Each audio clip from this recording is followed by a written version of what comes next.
नाशिकमधील मनमाड नगर परिषदेची रणधुमाळी आता पाहायला मिळते। उद्या मनमाडसाठी मतमोजणी होणार आहे। मनमाड येथील मतमोजणी केंद्रात तगडा बंदोबस्त तैनात करण्यात आला। याचा आढावा घेतलाय लोकशाहीचे प्रतिनिधी रईस शेख यांनी। पाहूयात। मतमोजणी संदर्भात प्रशासन काय तयारी करण्यात आली या बघण्यासाठी माझ्या सोबत निवडणूक निर्णय अधिकारी शेषराव चौधरी, आपण त्यांच्याकडून जाणून घेऊया। तर मला सांगा, उद्या होणाऱ्या मतमोजणी संदर्भात प्रशासन काय तयारी करण्यात आली?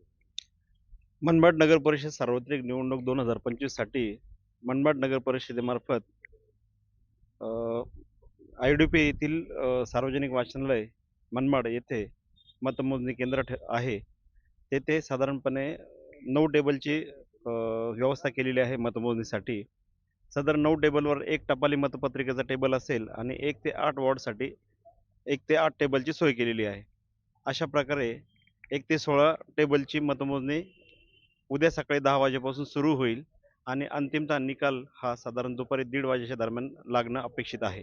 उद्या सकाळी 8 पूर्वीच आमचे डिप्लॉयमेंट होईल। साधारणतः 10 अधिकारी आणि 100 कर्मचारी असं अपेक्षित आहे। बंदोबस्त डिप्लॉयमेंट होईल आणि जे कंपाऊंड वॉलच्या बाहेर बॅरिगेटिंग होईल, त्यानं बॅरिगेटिंग कंपाऊंड वॉलच्या बाहेर पण बंदोबस्त राहील, आतमध्ये पण राहील आणि समोर पण राहील।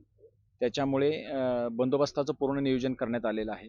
त्यामुळे शांतता सुव्यवस्था राहील। निकालानंतरच्या स्वाभाविकपणे उठणाऱ्या प्रतिक्रिया याच्यासाठी काल मीटिंग घेण्यात आलेली होती। सर्व पक्षीय उमेदवारांची मीटिंग घेऊन त्यांना आवाहन करण्यात आलेलं आहे की कोणीही मिरवणूक काढणार नाही, रॅली काढणार नाही निवडणुकीनंतर, निकालानंतर। त्यासोबत डीजे डॉल्बीचा वापर करणार नाही।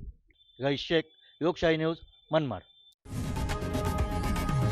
लोकशाही मराठी ऐका, पहा, जागरूक रहा।